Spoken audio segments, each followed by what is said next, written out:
Uma ótima tarde a você. Está no ar a segunda edição do Agricultura BR para todo o Brasil. Você acompanha as informações que são importantes para o seu negócio pelas parabólicas, TVs por assinatura, Claro, NET, no 190, nessas duas TVs por assinatura. Você acompanha pelo Facebook, pelo YouTube e sinal aberto pelo Mato Grosso do Sul, pela TV Imaculada Conceição. Sejam todos bem-vindos.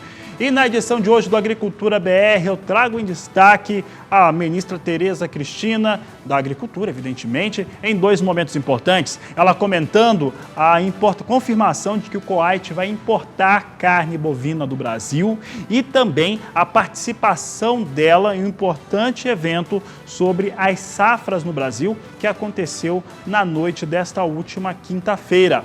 Você vai acompanhar no Agricultura BR outros destaques que são relacionados também ao mercado da soja e vai mostrando para você como que o mercado está sendo desenvolvido, tanto aqui no físico, no Brasil, quanto também mercado futuro e as perspectivas que têm aparecido em relação à China e Estados Unidos. Um dos assuntos que eu vou tratar hoje está relacionado à produtividade e a estresse hídrico no Rio Grande do Sul. De acordo com a Emater Gaúcha, há queda de produtividade por conta de estresse. E o pior do que isso, a previsão climática é dessa situação se alongar, infelizmente. Você tem mercado físico, mercado futuro e muito mais. A partir de agora é o Agricultura BR no ar.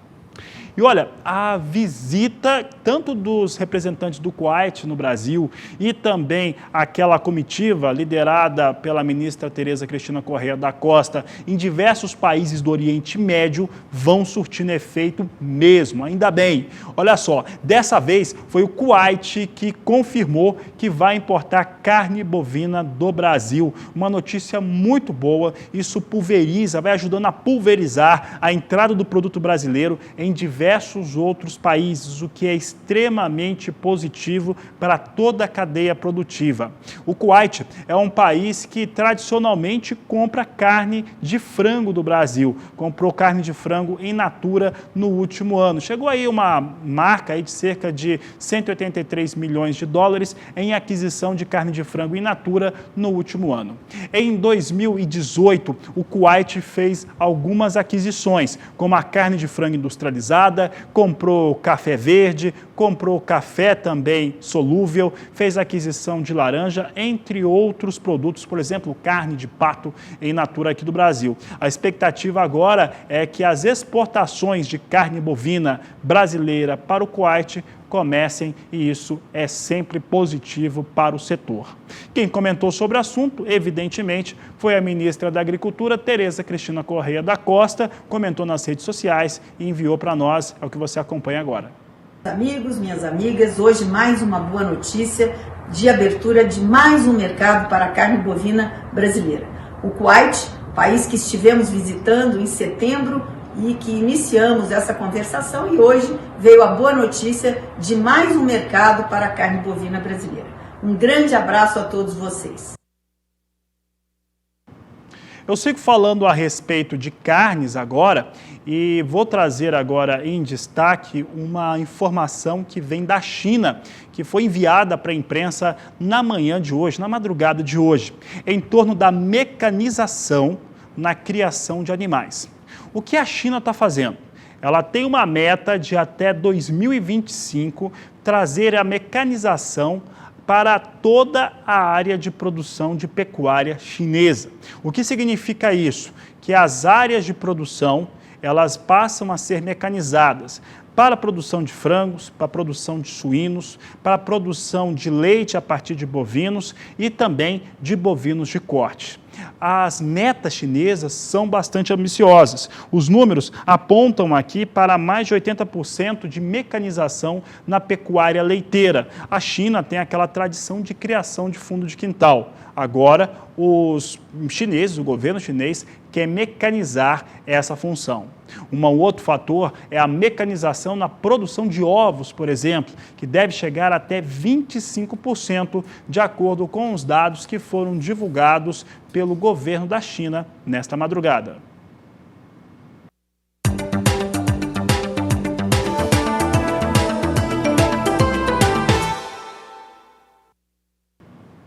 Por falar em China, a China tem ajudado a dar algum suporte para a soja negociada na Bolsa de Chicago. Por quê?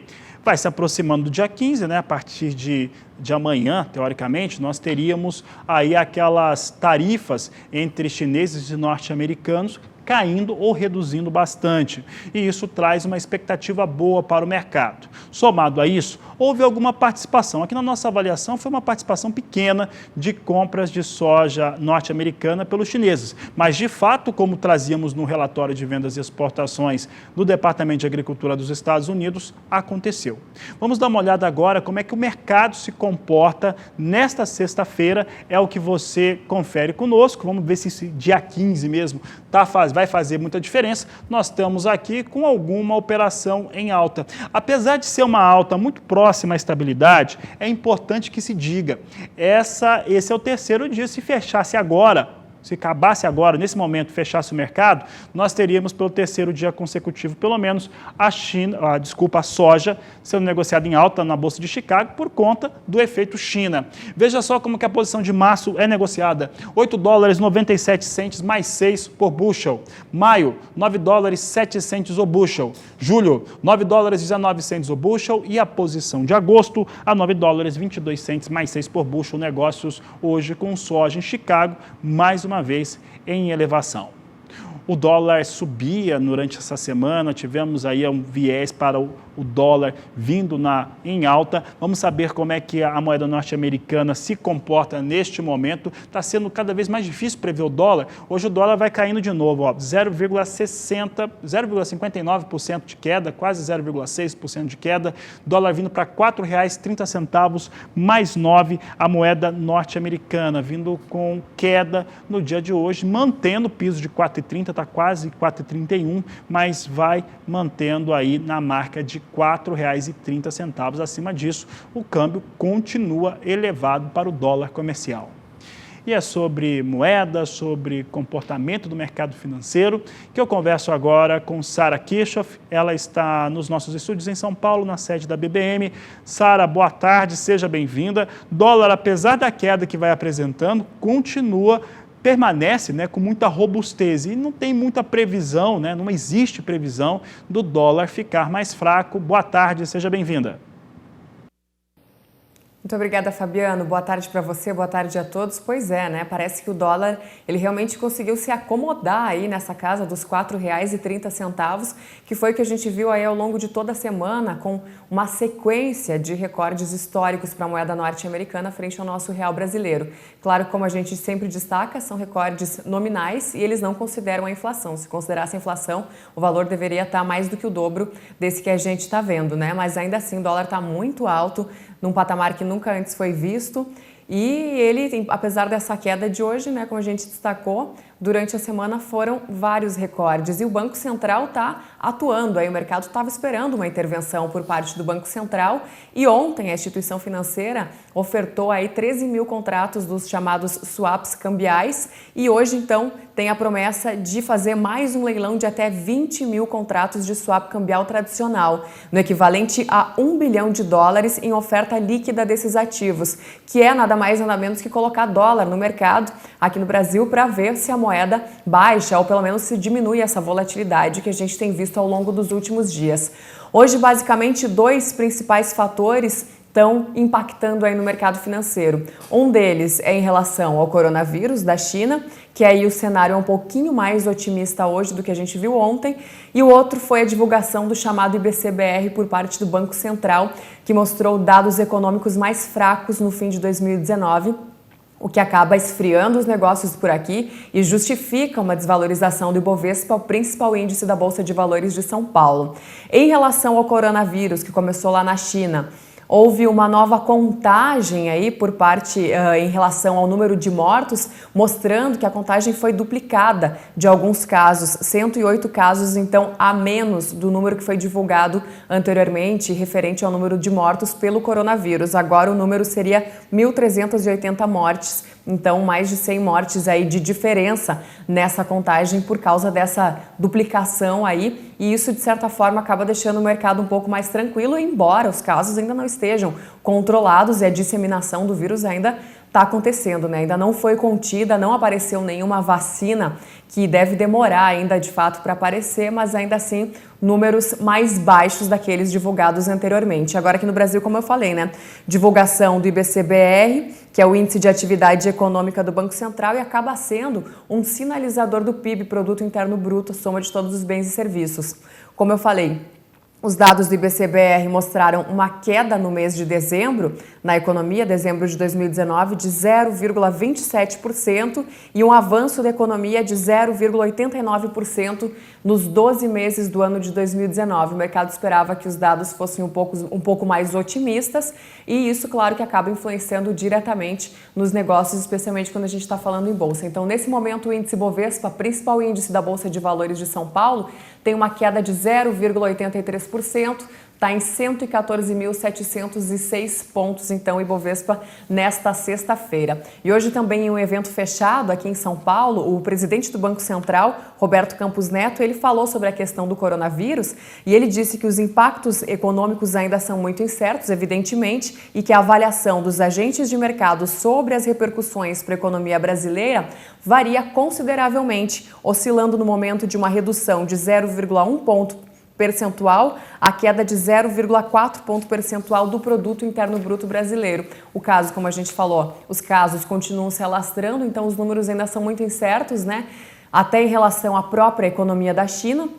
A gente falou que existe uma estimativa de uma redução de 1 ponto percentual no PIB chinês e vai trazer reflexo para muitos países, especialmente no que se refere às commodities. Então, ele trouxe essas informações, né, algumas perspectivas aí para a economia, mas que ainda são muito incertas e difíceis, de fato, de afirmar o que vai acontecer. Lembrando que na ata da última reunião do Copom, Comitê de Política Monetária, divulgada agora na terça-feira, o Banco Central ele avaliou que um eventual prolongamento ou intensificação do surto pode acabar impactando numa desaceleração adicional do crescimento global, com impactos, como eu falei, no preço das commodities e também de importantes ativos financeiros. Ele também reiterou a cautela em relação à política monetária, informando que os próximos passos continuarão dependendo da evolução da atividade econômica, do balanço de riscos e também das projeções e expectativas da inflação. E aqui a gente está falando de um possível novo corte na taxa básica de juros, ou seja, ele não foi sinalizado por enquanto. Taxa Selic deve permanecer conforme o atual cenário, em 4,25% ao ano, se tudo ocorrer como está ocorrendo até esse momento, sem novas notícias aí mais preocupantes no mercado financeiro. Claro que a gente acompanha tudo de perto e logo mais na terceira edição do Agricultura BR a gente traz novidades aí do mercado financeiro e também outros assuntos. Fabiano, é com você. Obrigado, Sara. Uma boa tarde, até mais na terceira edição. Por aqui o Agricultura BR segue, agora a gente vai falando a respeito da oleaginosa, da soja. Vamos agora acompanhar como é que vem se comportando a soja no mercado físico brasileiro. Escolhemos 3 praças, 3 estados diferentes, você acompanha aqui no Agricultura BR. Os números, você tem primeiramente Rondonópolis, no Mato Grosso, no dia 15 de janeiro, valor de R$ 76,00 por saca de 60 quilos. No dia 23, R$ 77,50. Dia 31 de janeiro, R$ 75,50. No último dia 6 de fevereiro, R$ 75,00 a saca. A soja vai voltando para os melhores patamares de preço do ano, por conta do preço mais elevado no porto, né, vindo agora para R$ 77,50. Esse já é o segundo melhor preço em Rondonópolis nos últimos 30 dias. Vamos dar uma olhada agora em outra praça, nós vamos ver Mato Grosso do Sul e também Paraná. Vamos ver qual que está em destaque agora. Nós temos Paraná em destaque na praça de Curitiba. Observe que 15 de janeiro tinha um valor de R$ 80,00 a saca, dia 23 vinha com esse valor, dia 31 de janeiro encerrou a R$ 79,00 a saca. No dia 6 de fevereiro, R$ 78,50. Nesse dia 14, volta para o patamar de R$ 79,00 a saca de 60 quilos, mostrando o mesmo alinhamento, volta a ter alta para os negócios com soja também na praça de Curitiba. Por último, destacando Mato Grosso do Sul, você tem aqui Mato Grosso do Sul com a praça de Dourados, de acordo com a Grãos Corretora. No dia 15 de janeiro, valor de R$ 81,00 por saca de 60 quilos no estado sul-mato-grossense, na praça de Dourados, ali sul do Mato Grosso do Sul. No dia 23 de janeiro, ela recuava a R$ 78,00. No dia 31 de janeiro, encerrava o mês a R$ 76,00 por saca de 60 quilos. Já no dia 6 de fevereiro, recuava a R$ 74,00. Vem em recuperação agora, vindo para R$ 75,00 a saca de 60 quilos. Neste dia 14 de fevereiro, são os números destacados aqui para a Praça de Dourados, Mato Grosso do Sul, de acordo com a Grãos Corretora.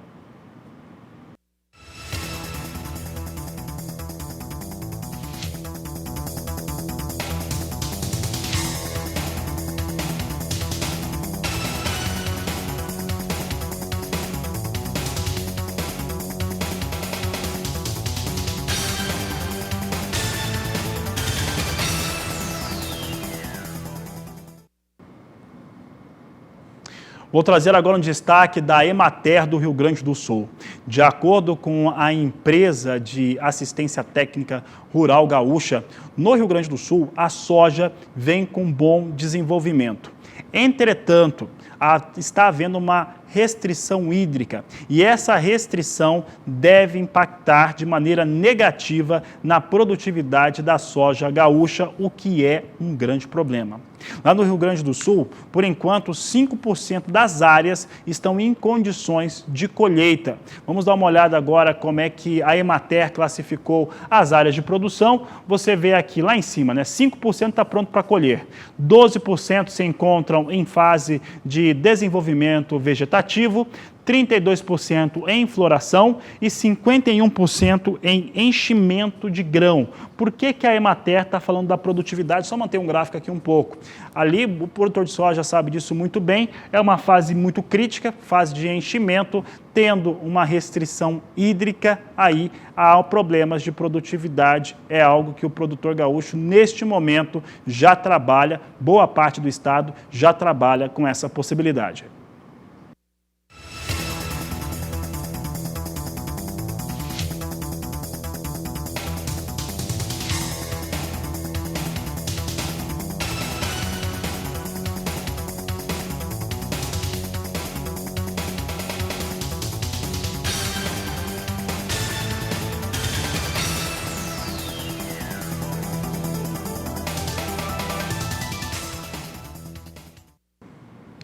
E olha, quem divulgou há pouco números para a produção e também a exportação de soja do Brasil foi a ABIOV, a Associação Brasileira da Indústria de Óleos Vegetais, trouxe uma elevação para a sua estimativa de produção, trazendo aí para casa dos 123 milhões de toneladas. Aliás, é um número aqui no Brasil, internamente, meio que mágico entre as empresas que fazem os levantamentos. Está todo mundo apontando para uma safra de 123 milhões de toneladas.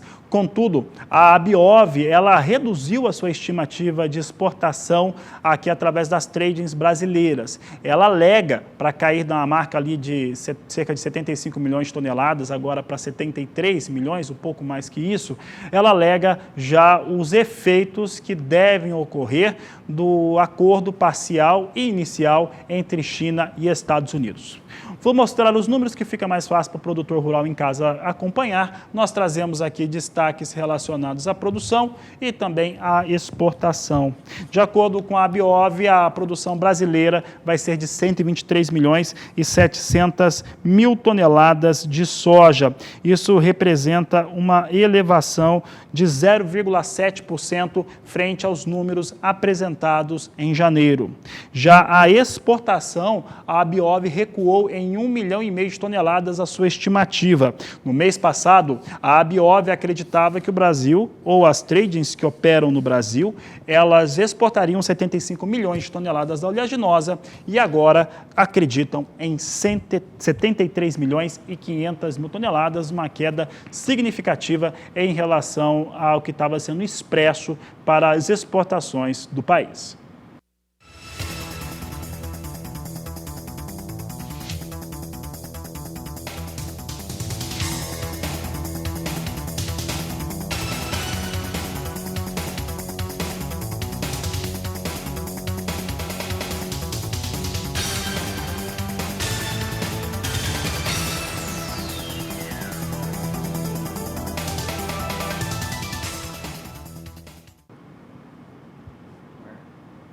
E o Agricultura BR agora traz referências de negócios nos portos brasileiros. Eu tenho dito já nas últimas semanas que os prêmios pagos nos portos do Brasil são muito bons. Vamos dar uma olhada agora como é que vem esses valores de referência. Nós temos aqui a apuração da Granos Corretora, trazendo valores mais altos em Paranaguá, comparado com essa última quinta-feira. Santos repete o valor, vendo com R$ 88,50 a saca de 60 quilos, valor de referência para Santos. Já para Paranaguá, vindo a R$ 89,00 a saca, uma melhora de 50 centavos frente aos valores divulgados ontem pela Granos Corretora, vai se aproximando de novo o valor da soja nos portos do Brasil, pelo menos nesses dois portos, mas a valorização é geral na região portuária brasileira, mas vai se aproximando da marca de R$ 90,00 por saca de 60 quilos. Na noite de ontem, a ministra da Agricultura, Tereza Cristina Corrêa da Costa, participou de um importante evento que falou sobre a safra brasileira. Na oportunidade, algumas empresas, algumas associações divulgaram os seus levantamentos. Foi o caso da ANEC, Associação Nacional dos Exportadores de Cereais. E a ministra Tereza Cristina Corrêa da Costa aproveitou para comemorar os resultados, não só na soja, mas no milho, no algodão e também em outras culturas. Um dia de agradecer a vocês.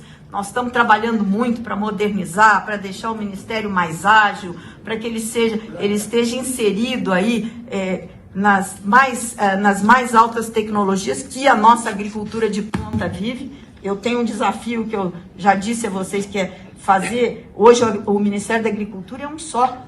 O presidente Bolsonaro nos deu esse presente de entregar para a agricultura uma só agricultura, que era toda separada, toda em vários ministérios. Hoje está tudo num só. Então, nós temos uma responsabilidade, muito trabalho para fazer esse equilíbrio, para diminuir essa desigualdade da pequena agricultura com a agricultura comercial moderna, tecnificada, que o Brasil tem. Então, eu quero agradecer muito aqui a vocês e tranquilizá-los. Acreditem!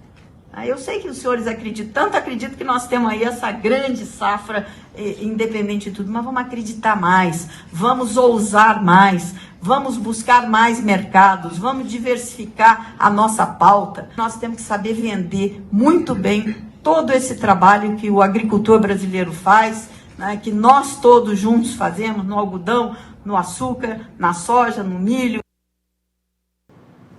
A ministra da Agricultura, Tereza Cristina Corrêa da Costa, comemorando resultados da produção brasileira nesse evento, que é a 14ª edição, fala sobre as previsões de safras no Brasil.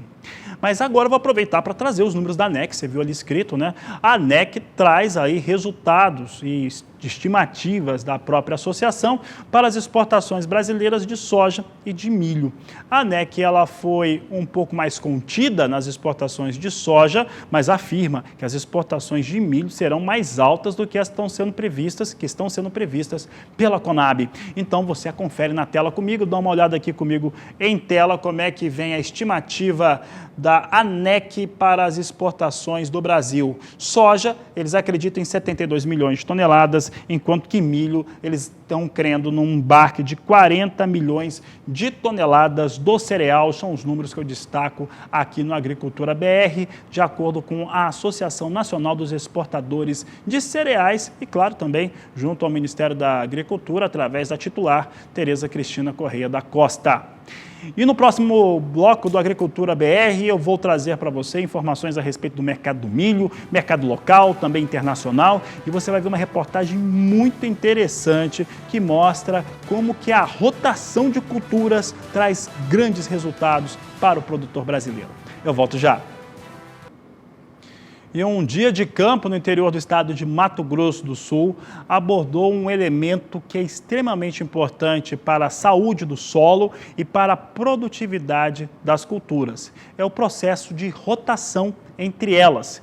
Quem esteve lá e que nos mostra um pouco a respeito deste importante trabalho de pesquisa e os seus resultados foi o repórter José Cunha. O dia de campo da UFGD mostrou a produtores técnicos e acadêmicos os resultados da avaliação dos sistemas de rotação de cultura, através de pesquisas e experimentos realizados em uma grande área da universidade. Nós avaliamos soja e milho no verão e no inverno nós avaliamos, claro, o milho safrinha, o milho junto com a braquiária, e também algumas opções de culturas diferentes, culturas para serem semeadas na segunda safra, para fazer essa rotação com a soja. Então a soja é a cultura principal, mas tem várias pesquisas que já mostram que o sistema de rotação de culturas, inserir novas culturas, inserir diversidade de plantas, melhoram a qualidade do solo, qualidade química, física e biológica e, consequentemente, a produtividade das nossas áreas agrícolas. Nós temos as nossas testemunhas, que são soja e milho, ou às vezes um milho semeado com braquiária e soja. Isso é o que a região faz. E aí depois nós temos várias espécies, como aveia, crotalária, ervilhaca, milheto, ela solteira e misturada, nabo. Então essas espécies já faz 10 anos, e a soja plantando no verão sobre essas palhadas, a soja e o milho. Então o que nós observamos? Que, de maneira geral, a rotação de cultura, ela sempre produz mais do que a monocultura. Então, as produtividades que eu tenho, soja e milho sempre, que seria a monocultura, e quando eu tenho essas rotações, as rotações às vezes chegam a produzir até 10 sacas a mais.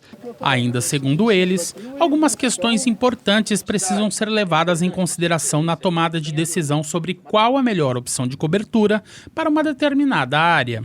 Principalmente nos anos quando a gente tem algum intempérie climático, algum veranico, algum período sem chuva, a resposta é fantástica. Então, é nesses anos que a gente vê os melhores resultados no sistema de rotação, comparado a um sistema de sucessão, comparado a um sistema apenas com soja. Então, esse é o primeiro resultado. Dentre as culturas, tem várias culturas que se destacam, cada uma com um objetivo. Então, vai depender muito do objetivo do agricultor, da época que ele consegue fazer essa semeadura dessas espécies de cobertura.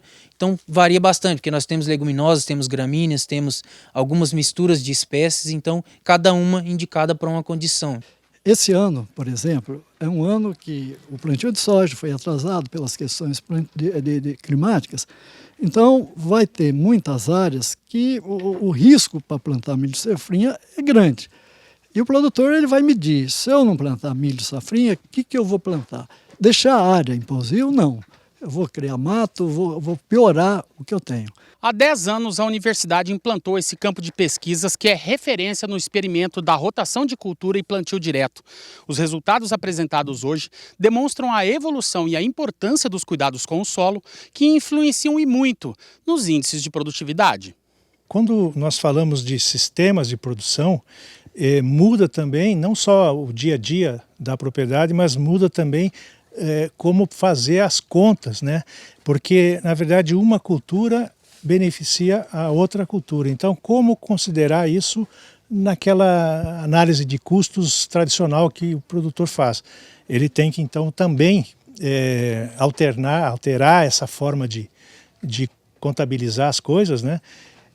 Porque os resultados, na verdade, têm que ser considerados do todo, né? Ou seja, a propriedade passa a ter mais rentabilidade, não apenas uma cultura A ou B ou C, mas sim a propriedade como um todo.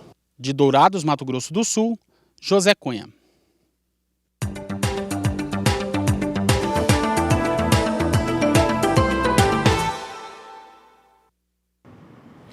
Fala agora da produção de milho no estado do Rio Grande do Sul.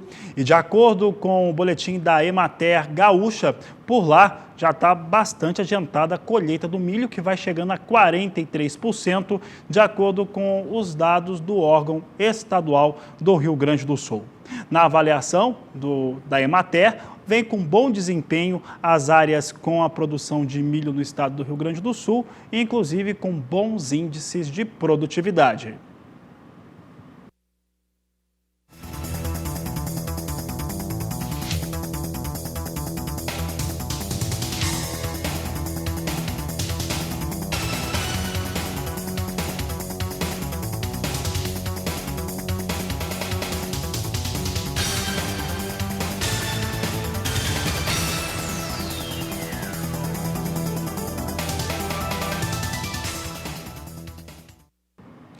Destacamos agora os valores de referência em alguns dos principais portos brasileiros, Santos e Paranaguá, para milho. Vamos saber como é que vem os destaques. Neste momento temos para essa data, 14 de fevereiro, R$ 41,50 a saca, de acordo com a Grandes Corretora, nos portos de Santos e Paranaguá. Você acompanha os valores, os preços, sempre por aqui no Agricultura BR.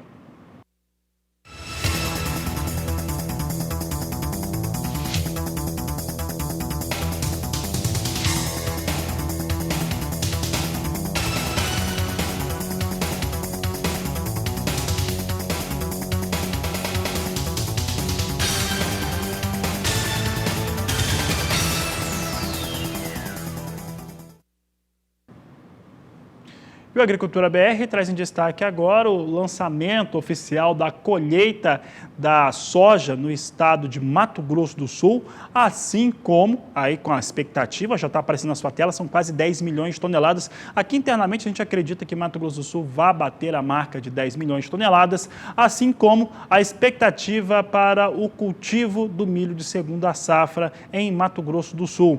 Quem esteve no evento foi a repórter Kaile Rodrigues, que nos traz as informações. Com expectativa de 9,9 milhões de toneladas, a safra 2019-2020 deve bater recorde em Mato Grosso do Sul, o que eleva a projeção de 12,5% maior que na temporada anterior.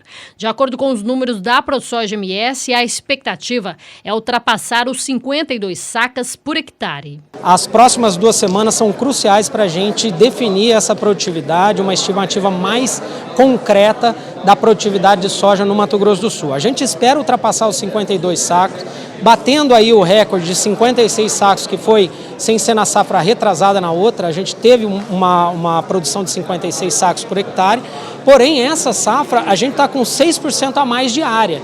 Isso posto, se a gente conseguir essa produção de 56 sacos por hectare, a gente atinge os 10 milhões de toneladas, que é um overview que estava dado para a gente para 2024. Ao final desta safra, o protocolo de manejo de doenças precisa ser seguido pelos produtores. A atenção deve ser redobrada. Essa semana, nossos técnicos foram a campo e perceberam que realmente a doença tem se instalado. Não, a ferrugem asiática, a mancha-alvo e principalmente a macrofomina. A macrofomina é uma doença que depende muito da variedade para se instalar, então você não tem como combater ela a campo. Mas a ferrugem e a mancha-alvo são doenças que você precisa fazer um manejo preventivo para que ela não se instale, não se desenvolva a campo. A adoção de tecnologias por parte dos produtores foram positivas, o que contribuiu com a colheita do grão no estado. A utilização de tecnologias de produção por parte do produtor faz com que a gente possa enfrentar essas intempéries que acontecem durante o ciclo da soja.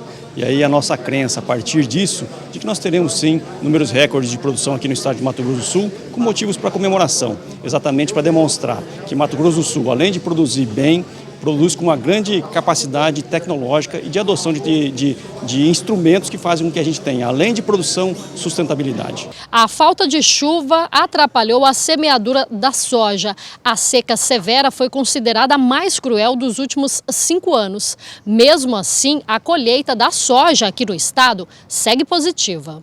No começo da safra a gente ficou muito preocupado com a questão da falta de chuva, mas tudo se normalizou e indica que vai ser uma boa colheita e estamos torcendo para ter uma boa safra de milho, safrinha também. Devemos tomar consciência que o plantio do milho está um pouco atrasado devido ao atraso do plantio da soja e também atraso da colheita, consequentemente, e ele precisa fazer conta e ver esse risco, né? Se ele vê que esse risco é muito grande, é melhor não plantar o milho, né?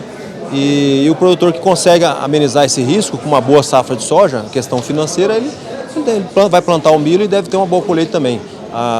Inclusive a Embrapa está dizendo que pode ter geadas esse ano, mas a previsão é uma previsão, né? Vamos esperar chegar mais perto do período para a gente ver o que realmente vai acontecer. De Campo Grande, Kaile Rodrigues.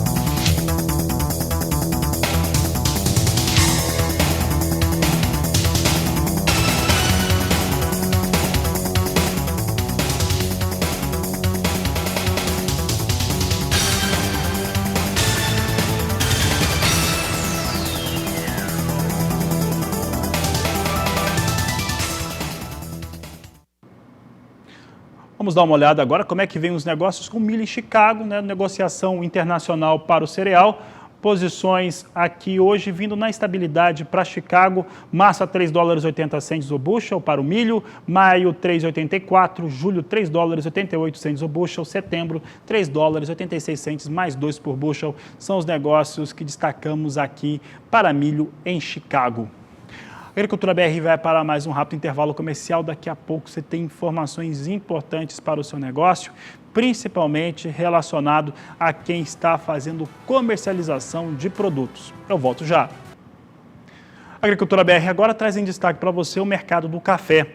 Confira comigo como é que vem o mercado futuro para o Arábica, negociado em Nova York. Temos aqui as posições de curto prazo neste momento, agora sim na tela, vindo em nova alta. Posição de março, $1,08 mais 20 a libra peso. Maio, $1,10 mais 45. Julho, $1,12 mais 60. E a posição de setembro a $1,14 mais 50 por libra peso. O mercado estava bem travado, vamos ver se o pessoal da cafeicultura entra em contato. Hoje não tivemos posições de participação de telespectadores cafeicultores, principalmente em Minas Gerais, falando sobre comercialização. Sexta-feira tende a ser um dia mais fraco mesmo, mas de qualquer maneira há uma melhora que nessa semana para os preços de comercialização no mercado físico brasileiro, tendo em vista a última semana que foi de baixíssimos negócios por conta dos preços achatados.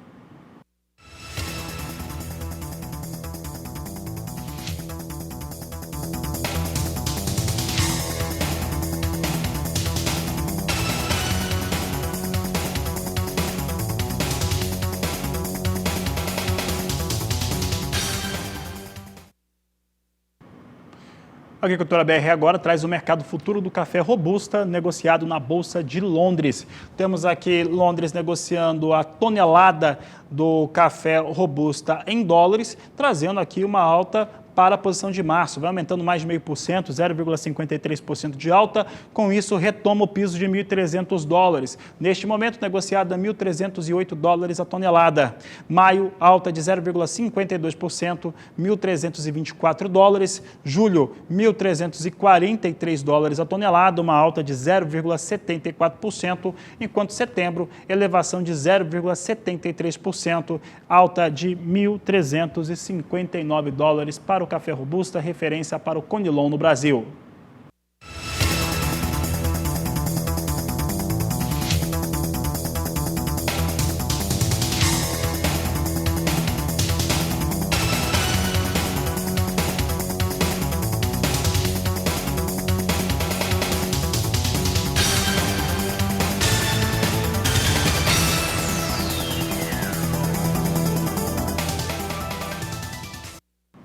E agora, direto de São Paulo, o repórter Gustavo D'Angelo traz as informações da queda de preços pagos para a agropecuária no mercado paulista. Gustavo.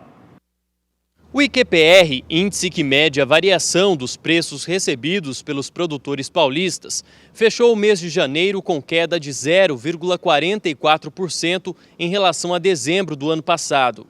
De acordo com o Instituto de Economia Agrícola, o índice que mede o grupo de produtos de origem vegetal subiu 1,88%, enquanto o do grupo de produtos de origem animal caiu 4,46%. Queda provocada principalmente por causa do menor volume adquirido de carne por parte dos países asiáticos, sobretudo a China, em razão do surto de coronavírus. Dos produtos que compõem o IQPR, destacaram-se as altas no mês de janeiro de 2020 de tomate para mesa, batata e laranja para a indústria. Já entre os produtos que ficaram mais baratos estão banana nanica e amendoim. No acumulado dos últimos 12 meses, todos os índices apresentaram variação positiva. O IQPR geral subiu 20,63%. O índice dos produtos de origem vegetal, 17,95%, e o de origem animal, 26,44%. De Araçatuba, São Paulo, Gustavo D'Angelo.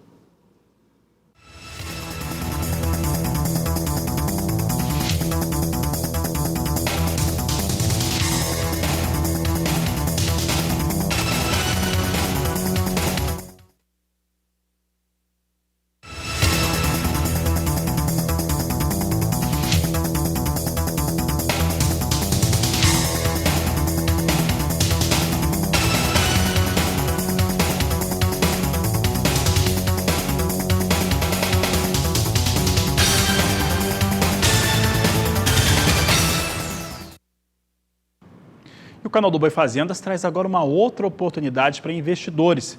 Trata-se de uma área retroportuária localizada em Garuva, no estado de Santa Catarina.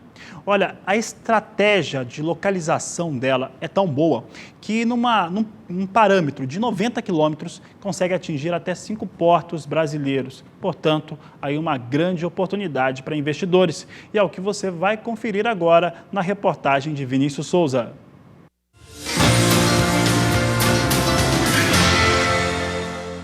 O investimento retroportuário é capaz de trazer inúmeros benefícios para uma cidade. E é pensando nisso que nós estamos ofertando essa área com 1 milhão de metros quadrados prontos para receber a instalação.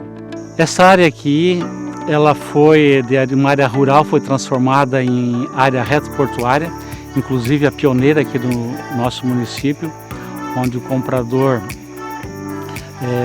solicitou essa alteração para a implantação de empresas. Hoje ela conta com 1 milhão de metros quadrados, de área toda plana, com todas as liberações ambientais para receber qualquer instalação. E se o assunto for logística para a instalação, a garantia é a melhor localidade possível. Entre as vantagens para quem adquirir esta área retroportuária que nós estamos ofertando para você, está a vantagem logística, já que a obra do contorno aqui em Santa Catarina foi concluída há pouco tempo e possibilita um acesso muito mais prático e rápido até o porto de Itapoá. Além disso, ele tem um acesso facilitado à BR-101, que liga o sul do Brasil até a região Nordeste. Para esse crescimento a ser realmente sustentável e reter o cliente cada vez mais na nossa região, é feito muito investimento também na nossa retroárea. Hoje nós temos muitos negócios que estão se desenvolvendo. Na área de proteína temos uma câmara refrigerada que inaugurou há pouco tempo e já está atendendo diversos clientes para embarques tanto de exportação como de importação aqui em Itapoá. E hoje temos uma necessidade muito grande de clientes que precisam de armazéns para distribuição. Seriam mais CDs de distribuição, empresas mais focadas em contato logísticos. É exatamente essa necessidade que torna a instalação de uma nova retroportuária um investimento de grande potencial. E você pode investir nesta área, a pouco mais de 30 quilômetros do porto de Itapoá. Apenas alguns quilômetros da BR-101, em frente à finalização da obra do contorno e com todas as autorizações prontas para começar o seu negócio. Um projeto desse, com essa amplitude, quem tiver a condição de adquirir, ela realmente vai ganhar muito tempo com isso, porque um projeto desse aprovado nestas configurações, nesses moldes aqui para a região, não se encontra com facilidade. Velocidade de licenciamento, poder implantar o empreendimento assim que adquirir, esta é a grande vantagem que se tem na aquisição de um imóvel desse. Entre em contato conosco para saber mais detalhes desse grande investimento. Temos uma oferta excelente para você.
E o consumo de pescado no Brasil cresce cerca de 10% ao ano. E apesar do número ser animador por este lado, por outro, nós temos um consumo per capita que não chega a 10 quilos por ano. E essa é uma preocupação para a produção de peixes no Brasil. Sobre este assunto, Walter Puga Júnior conversou na sede da BBM, nos estúdios do Canal do Boi, com o presidente da Peixe BR sobre a questão. Veja. O mercado de peixe cresce no Brasil e crescem também as nossas exportações, embora ainda sejam muito pequenas, né?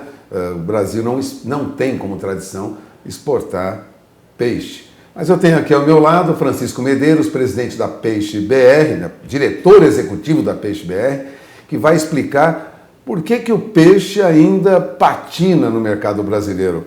Francisco, obrigado por ter vindo. Vamos lembrar que, com essa demanda da Ásia, da China, crescem as vendas de carne bovina, crescem as vendas de frango e de suíno. Mas de peixe ainda estamos engatinhando. A gente tem condição de ser exportador de peixe para o mundo? Bom, primeiro agradecer pela entrevista. Claro que temos, porque hoje no mundo é o país que tem as melhores condições para se transformar no principal player mundial de produção de peixe. Porque o fator de estrangulamento na produção de peixe chama-se ração. E nós temos os grãos mais baratos do mundo para se produzir ração. Então, isso é uma questão de tempo, é uma questão de destravar algumas trancas que a gente tem, principalmente com o setor público, seja estadual ou federal. E, segundo, o empresário aprender a lidar com esse mercado externo, que isso já está acontecendo de forma bastante significativa. Nós tivemos um aumento na exportação de peixe brasileiro, mas ainda é muito pequeno. A perspectiva é muito grande? Muito grande. A Peixe BR vendo essa oportunidade e necessidade. Por quê? O mercado brasileiro de pescado, de consumidor, ele cresce na faixa de 10% ao ano. Já okay? Está na faixa de 2 dígitos. Perto de 2 dígitos. Perto de 2 dígitos, ou seja, é um incremento fantástico, mas a gente ainda consome muito pouco peixe. A gente consome menos de 10 quilos por habitante ano. E como a capacidade do investidor, do produtor de peixe, da indústria de peixe é maior do que do consumo interno, nós começamos em 2018 para 2019 um trabalho visando o mercado externo. A primeira ação que nós fizemos foi a ação de implantação do drawback para tilápia. Ou seja, essa ação permite que o produtor compre insumos para a produção, tipo ração, vacinas, medicamento, embalagem, sem os impostos federais. Isso dá ganho de competitividade. E em função disso que nós implantamos no final de 2018, o incremento nas exportações brasileiras de peixe de cultivo, principalmente tilápia, em 2019 já foram muito significativos. Percentualmente nós crescemos muito. Agora, o Brasil não é um exportador tradicional de peixe, mas é importador. Exato. O mercado brasileiro ainda precisa de mais peixe? Precisa trazer peixe de outros países? Precisa. E esse aumento na produção que nós tivemos no ano passado já refletiu na redução da importação. Ou seja, ano a ano nós estamos importando menos peixes, exatamente porque nós estamos produzindo mais peixe. E peixe especificamente de cultivo, porque nós temos no caso da pesca uma estabilização, em alguns locais uma queda na captura, e no caso da piscicultura um crescimento ano a ano, que é exatamente aí que nós vamos crescer e é exatamente aí que nós vamos reduzir nossa demanda de importação. A perspectiva para o Brasil é boa quando falamos de exportação de peixe? Porque hoje o Brasil é um grande exportador de carne bovina, carne de frango, carne suína também, embora haja um grande consumo interno. Mas o brasileiro não está muito acostumado ao consumo de peixe, né? Os outros países consomem muito mais? Muito. Nós falamos aqui que a gente consome algo em torno de 9,7, 9,8 quilos habitante ano. A média mundial é 20 quilos. Então nós estamos muito aqui. Só para você ter uma ideia, a África, o continente africano consome mais peixe do que nós. Então, a nossa média é muito baixa. Por isso que nós temos muito como crescer dentro do próprio mercado interno. Hoje, se você for nas redes de atacarejo, né, você vai encontrar tilápia, você vai encontrar tambaqui, competindo em preço com frango. Pode hoje vistoriar. Ou seja, o setor cresceu, ganhou competitividade e cada dia mais nós estamos participando mais do prato do nosso consumidor no Brasil. Nós temos um encarecimento da carne bovina, um encarecimento da carne de frango e um encarecimento da carne suína por conta da demanda externa das nossas exportações. Peixe seria uma proteína a competir em preço mais barato no mercado brasileiro? Seria em termos de competitividade, sim. Vou dar um exemplo para você. Às vezes a pessoa vai no mercado e fala, olha, o peixe é muito caro. Mano, depende do peixe que você está comprando. Tá? Hoje nós encontramos tilápia e tambaqui inteira, seja fresco ou congelado, nas redes de supermercado do Brasil, na faixa de R$12 o quilo. Encontramos às vezes até mais barato. Aqui mesmo em São Paulo, mês passado, tinha mercado vendendo a R$9 a tilápia fresca inteira. Isso é um preço competitivo. Agora, se você quer comprar um filé picanha, aí você vai pagar algo na faixa de R$30 a R$35 o quilo. Então nós temos condições sim de competir inclusive com preço. Se nós pegarmos um corte de tilápia, hoje chama-se posta de tilápia. A posta de tilápia nas redes de atacarejo hoje, ela compete com os cortes de frango, com coxa de frango, sobrecoxa de frango, coxinha do meio de asa. Então o peixe está sendo opção, com uma vantagem que é a questão da saúde, né? Você vai no médico, o médico passa uma receita e peixe embaixo para você comer. Então, esse é um fator extremamente importante para o mercado de peixe. O homem do campo, o homem do agronegócio, ele não tem intimidade ainda com criação de peixes. Não. Isso cresce no Brasil? Qual é a perspectiva desse homem do agronegócio vir para o peixe? Essa perspectiva é muito boa e a gente trabalha na associação, na Peixe BR, para isso. Agora, o perfil do peixe é um perfil muito parecido com o frango. Ele se parece mais com frango do que com boi. Por quê? Porque para você ser competitivo hoje na produção de peixe, você tem que ser altamente profissional. Você tem que estar tendo conhecimento do negócio, seja a parte econômica, a parte de manejo, comprar insumos de qualidade, material genético bom. Essa é a verdade, tem que se preparar. Não aceita mais amadores. Não tem amadorismo. Não tem amadorismo. Então hoje você encontra pessoas que falam, não, o peixe me deu prejuízo. Você encontra pessoas que falam, o peixe me dá dinheiro. Os dois são corretos? Depende do formato que você encara. É a proteína que mais vai proporcionar e está proporcionando investimento nas próximas 2 décadas no Brasil. Vai ser o peixe. A rentabilidade do peixe é boa para o produtor rural? É muito boa, desde que ele esteja estruturado. O que é estruturado? Nós temos hoje 3 características na cadeia de produção do peixe. Nós temos o integrado, que é aquele da cooperativa que ela fornece os insumos. Nós temos o verticalizado, que é aquele que tem o frigorífico, tem a produção e o frigorífico, ele vende direto para restaurante e supermercado. E nós temos o independente, que é o que produz e vende.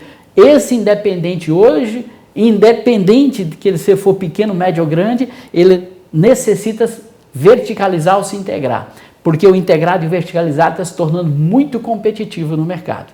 Então, é um nível de profissionalismo que há necessidade de ser feita urgente para que a cadeia continue crescendo. E está crescendo. Se você observar as principais plantas e as principais expansão na produção, ela é maior no peixe do que nas outras proteínas. Agora, todos esses dados consolidados sobre o mercado de peixe saem agora no 4º anuário da Peixe BR. Nós temos esta semana o lançamento do 4º anuário. O que há nesse anuário, que aliás é um anuário distribuído gratuitamente, não? Ou seja, pode entrar na internet e abaixar. O objetivo é esse, é tornar públicas as informações. Quando da criação da Peixe BR, uma das maiores dificuldades que nós encontramos era não ter dados. A gente não sabia quem somos, né? E aí nós começamos a trabalhar incessantemente nisso. Hoje é o principal fonte de informação precisa sobre o setor. Temos parceiros importantes no anuário, o principal dele é o Sindicações. Temos as associações estaduais, temos os principais frigoríficos, temos as empresas que produzem vacina, porque eles geram indicadores de quanto que está sendo produzido e do mercado. Temos as empresas de extensão e assistência técnica dos estados que contribuem. Então é um trabalho feito com muitas mãos, com muita responsabilidade. E com isso a gente começa agora no 4º anuário, verificar o movimento no Brasil inteiro. Porque um dado importante que você vai encontrar no anuário, além dos dados gerais, seja de mercado interno e mercado externo, nós fazemos um raio-x de estado por estado. Então eu pego um estado como o Paraná, identifico quanto de tilápia que produz, quanto de peixes nativos produz, eu identifico o crescimento, identifico quais os problemas, quais as vantagens, quanto que o Estado está captando de dinheiro para o setor, ou seja, nós temos uma análise de Estado por Estado, que é exatamente para nortear esse investidor que nós estamos falando, que deseja entrar no negócio, sabe? Além disso, nós falamos das oportunidades que tem no Brasil hoje para o investidor. Uma das principais oportunidades hoje, que está lá no anuário, é importante, chama-se Águas da União. São os lagos das hidrelétricas, que tem uma legislação própria, onde o investidor, pessoa física ou jurídica, pode solicitar um pedaço de água para produzir peixe. Uma fazenda. Uma fazenda de água. Sem ele necessitar ter um palmo de terra. Ele pode ser do Rio Grande do Sul e pedir uma água no Ceará para produzir. Isso pouca gente conhece. Somente nesses lagos da União, onde a Agência Nacional de Água já autorizou a criação, nós temos capacidade de produção de 4 milhões de toneladas. Ou seja, tem área para crescer. E oportunidade para investimento.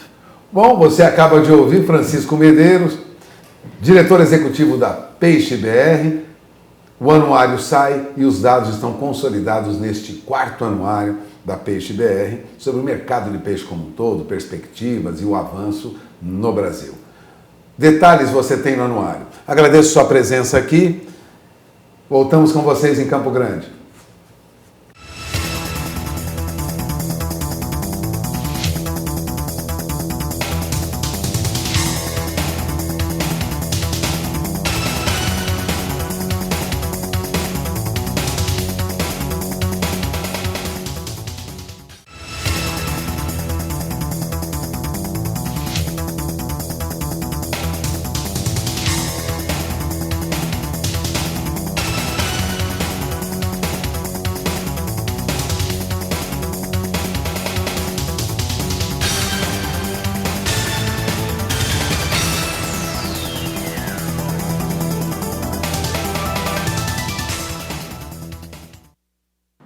Momentos finais dessa edição do Agricultura BR. Vou trazer em destaque agora a soja negociada na Bolsa de Chicago, vinha ganhando na abertura desta edição.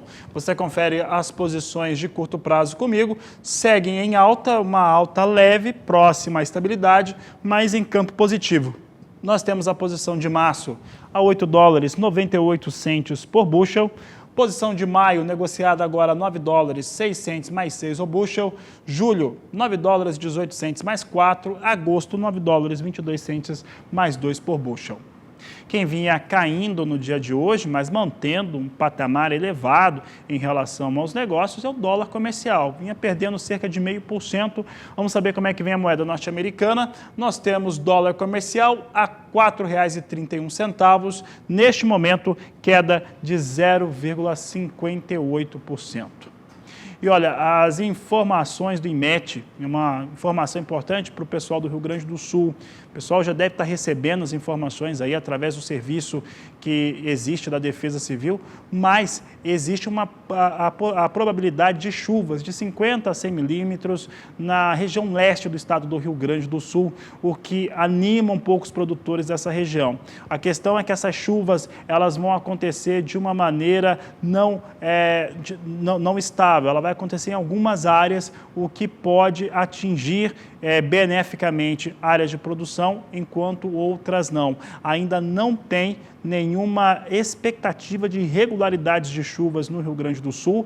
Essa informação é importante porque a Emater ela já vinha trazendo informações da qual prevê queda de produtividade no Rio Grande do Sul para a soja. Com essas informações, essa edição do Agricultura BR fica por aqui. Eu desejo a todos uma excelente tarde, você continua conosco, daqui a pouco vem o Antônio Resch por aqui e mais tarde, às 16 horas, a Agricultura BR, terceira edição com fechamento do mercado. A todos uma ótima tarde e até mais.